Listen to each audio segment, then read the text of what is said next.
This is my 1952 Frigidaire Unimatic washer. And for those of you who have never seen one of these before, this is probably one of the most unique washers you'll ever see in your life. This is a Frigidaire made only by General Motors, and it was built in around 1952, 1953. It's a very basic machine. It just has one knob. It has a switch for warm or hot wash. It has an overload reset switch, and then this little guy right here is the lid switch. So for this load, I'm going to do one of my weirdest loads of laundry yet. I bought a brand new in the box, or brand new sealed in the box, Tide soap from the 50s. So this is basically the box of Tide that would have came with this washer when it was new. And you know, you guys could see it's unopened. Somebody had said that there's no way that I could be using old soap because it would be caked up like a brick or something like that. And it's kind of chunky in there, but if you just massage the box, it kind of breaks it up pretty good. And these are not impossible to find, guys. You could buy these on eBay, and they're not very expensive. I think you could pick this box up for like 30 bucks or something. I'll put a link in the description if you want to check it out for yourself. But this is a brand new unopened box, and I'm going to use the amount recommended by the washing machine, which is going to be a half a cup. And then I'm going to do a full load of my shirts. Guys, check out my description. I sell these shirts. They're pretty cool. Anyways, shameless plug. So I did kind of pack this load in. So this is what I would consider to be a slightly overloaded. I try not to push down on my clothes when I'm loading it, but I kind of want to put this washer through a little bit of a torture test and see what happens. My belief is that this vertical agitation is going to be so potent that it will still be able to turn over my clothes regardless of me overloading it. In fact, I'm going to put a little bit extra in there. Okay, that's properly overloaded. Now let's open this box of Tide.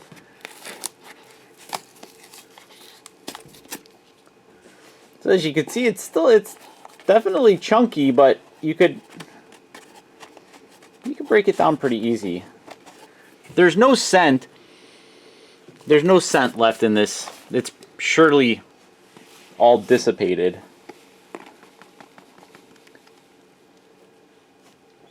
Okay, there's a half a cup. So old soap is very sudsy.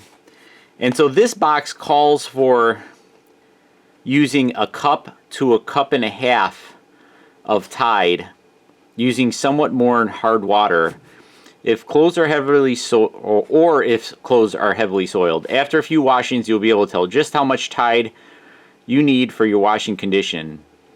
Remember, Tide's full action suds are your best indication of the right amount of Tide.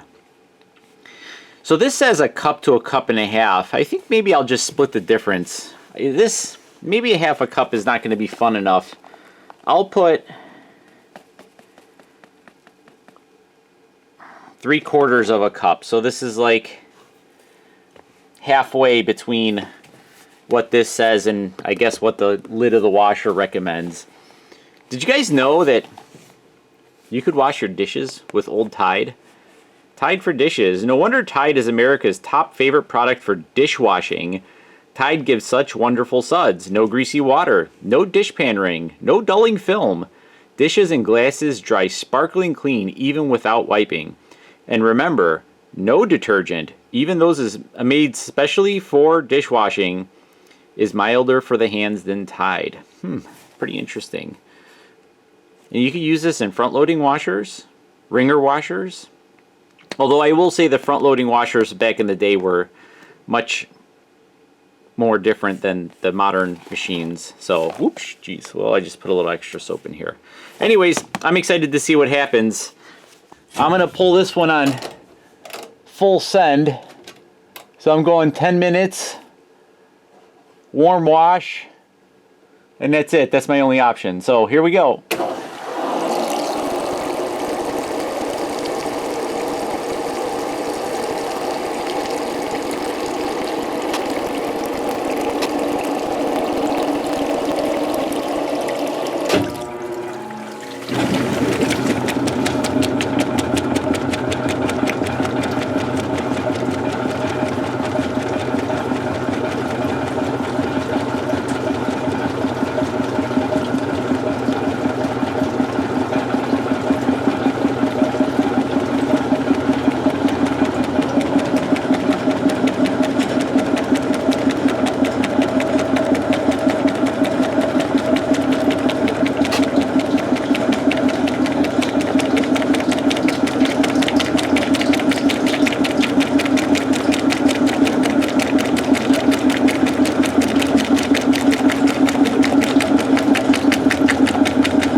So that was very impressive and disappointing at the same time. I really thought that I was going to have like a full mountain of suds coming from this, from my old soap. I did this test before on another old washer that I had, that not as old as this one, but from the 70s. And it created like a suds cake. It was pretty impressive. This washer doesn't seem to produce a lot of suds in general. I've tried it on a couple other soaps that I know create suds, and this one didn't do quite a bit. The real question is that how, in 1952, we were able to produce a washing machine that spun at 1136 RPMs for a final spin speed, and yet somehow in 2020, if we have a washer that spins that fast, they tend to blow up. I don't know. Go figure. These clothes are very well spun, and they'll probably need about 30 minutes in the dryer to be completely dry. That might even be too long. It really blows my mind how it seems like as we progress with technology, like we take steps back in other places. Like this is a perfectly good washer, and I know why they stopped making it. It certainly uses a lot of electricity. It probably uses more water than it should. But the main important thing is that this thing was probably incredibly expensive when it was new.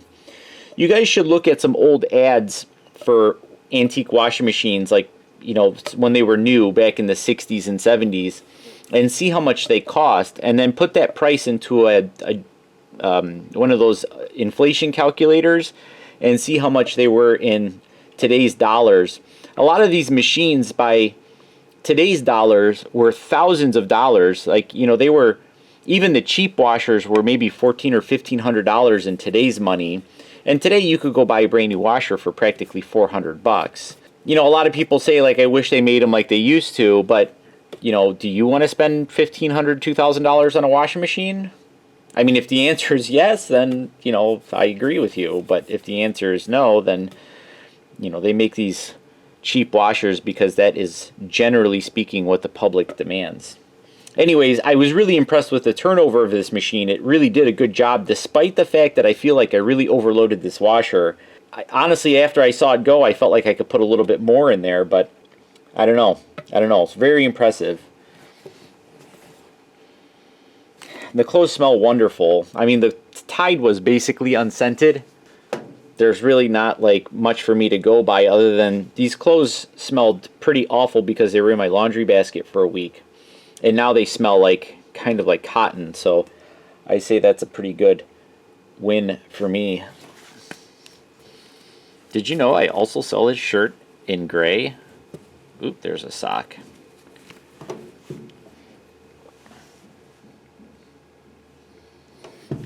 It supports the channel, guys. This soap is expensive. I paid like $35 for it on eBay. Anyways, this is my last load on this 52 Frigidaire. Unfortunately, this washer is leaking like a sieve, and I don't want to do another load on this machine. I have to do a restoration on this washer. After I'm done restoring it, and I will film the restoration of this washer, and then after I'm done restoring it, I'll probably do a few more loads in it just to make sure that everything's good. And then this washer will probably go up for sale. Guys, I don't really like hoarding these machines. I really like fixing them and I like filming them, but I don't really like keeping them around. I'd like other people to enjoy them as much as I do. That said, I also have a wife and 3 kids at home, so I have to justify this somehow. I have to make a living. So, but after I'm done restoring this machine, this washer will be about as perfect as it can be for a 70-year-old washer, and somebody else could enjoy it and, you know, just have some good fun with it. This is not a washer that I would recommend using on a daily basis. This is kind of like a, you know, have it in your laundry room as like the second washer, so to speak, and you could kind of just do some small loads once in a while and have some fun with this washer. It really brings a lot of joy back to laundry day. I couldn't imagine doing laundry in some boring front loader for the rest of my life. I mean, that sounds awful. I don't know. Maybe I'm just different. Thanks for watching.